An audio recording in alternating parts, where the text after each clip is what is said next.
back in the late 80s, I was a pretty big silver trader and gold trader. And I don't think I've ever told this story on tape before. I was a pretty big silver and gold trader. And I always paid my taxes, and I took what was a legal tax deduction on my silver trades.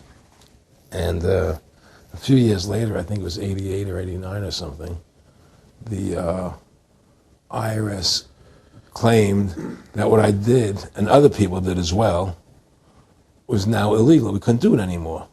But they made it retroactive. I said, what do you mean retroactive? It was legal then. I did what was legal. I said, yeah, but we're making it illegal retroactively.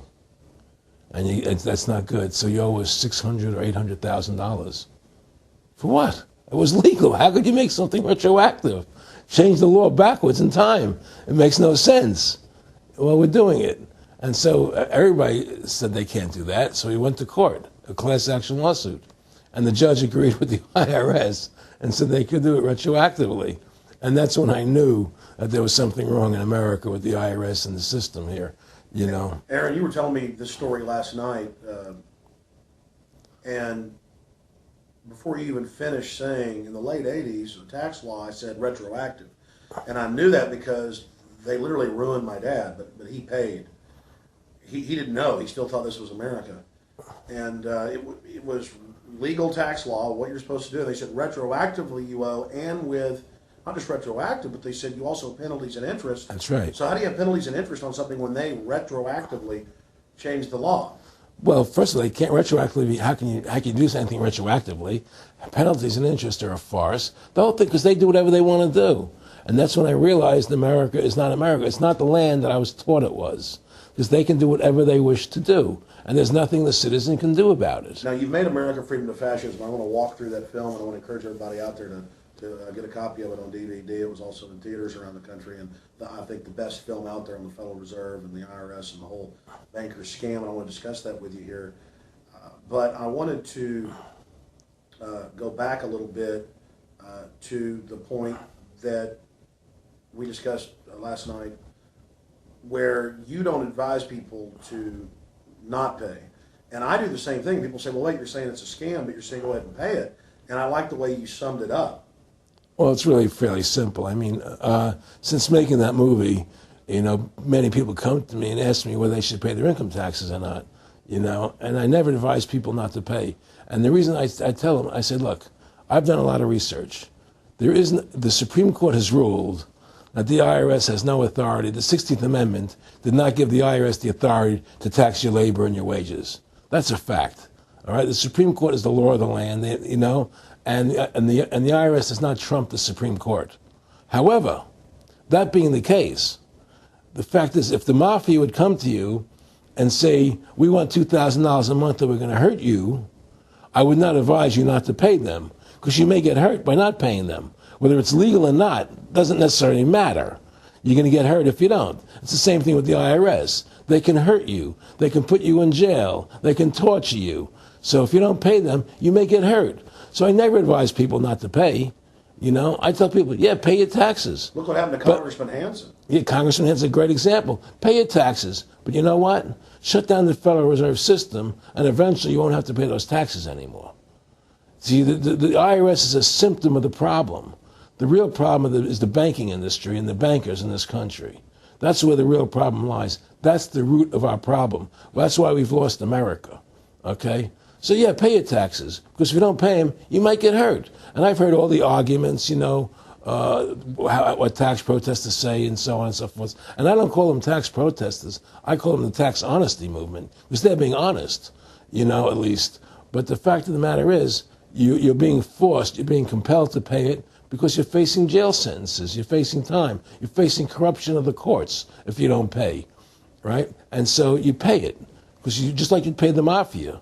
But with the mafia, at least you have the government to call and try and help you to get past the mafia, to protect you. Here you have nobody to protect you. The American people are living in a matrix.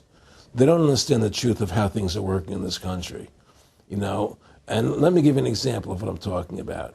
The very fact is that if you ask 100 people on the street, what kind of government is America supposed to be? 99% of them will tell you a democracy. America is supposed to be a democracy. But that's a lie. That's an illusion. The word democracy is not written into the Constitution at one time. It's not in the Bill of Rights. It's not in the Declaration of Independence. The Founding Fathers hated the idea of a democracy. They thought it was the worst form of government there is. And I agree with them. Because in a democracy, 51% of the people control 49% of the people. If you're part of the 49%, you're not free. America was founded as a constitutional republic. And in that constitutional republic that we have, 99% of the people can't take away the rights of 1%.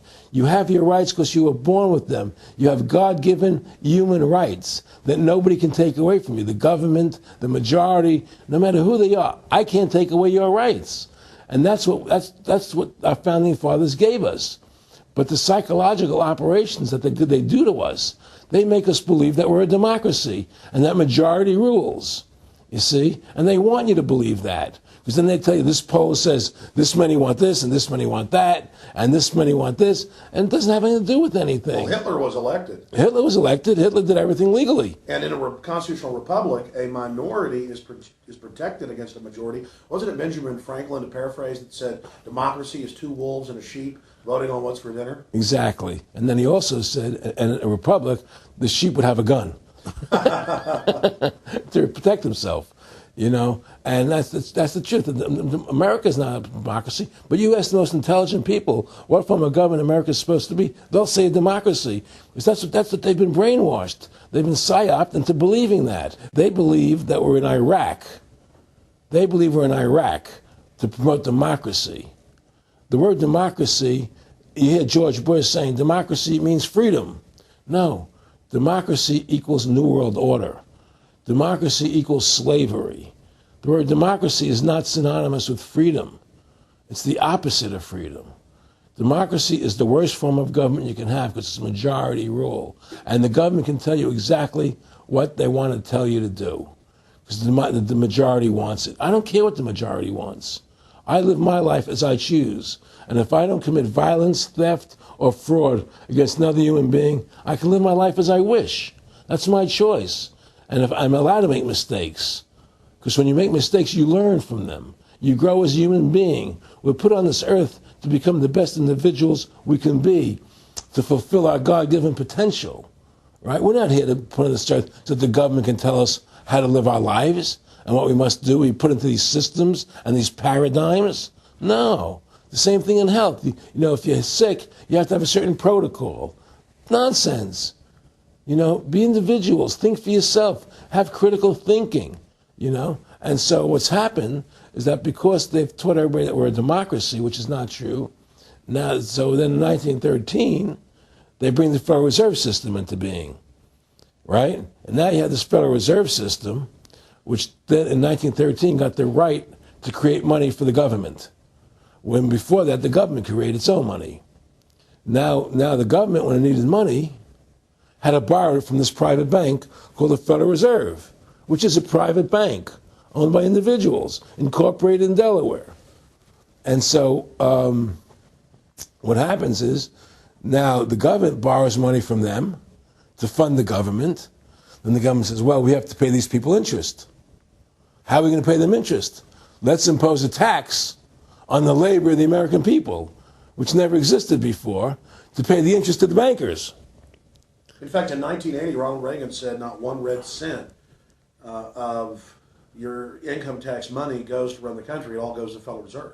Well, it was the Grace Commission report that said that not one nickel goes to the infrastructure of the country. You know. I guess Reagan quoted that. Too. Right. And so, but the point I'm trying to make is that by creating this Federal Reserve System, the government now became dependent on these private banks for money. And they started taxing us, you see. And so now what happens is that in 1935, I believe it was, Social Security started. And they gave Social Security cards, said not to be used for identification, the Social Security number right on the card. right? And through Social Security, they started deducting money out of your paycheck. That was the first time they were ever could take money out of your paycheck, because people agreed to it because they thought it was going to their retirement fund. And so then when they instituted the income tax again, they started taking money out of your paycheck because Social Security could do it. And then they could do it again. You see what I'm saying? And so now they've even taken control of the tax payment itself. I mean, literally like you're a slave. They're Right. taking it right there when you make it. Exactly. They don't even trust the public enough to Send them a check. Yeah. Right. So they take it out automatically because they know people aren't going to want to pay it. So what's happened is that through the implementation of the Federal Reserve System, the government has become vested in these bankers, and they get their money from the bankers. And so then they impose a tax on us, which makes us more slaves, makes it more difficult for us to survive, right? Giving them more profits. And now what's happened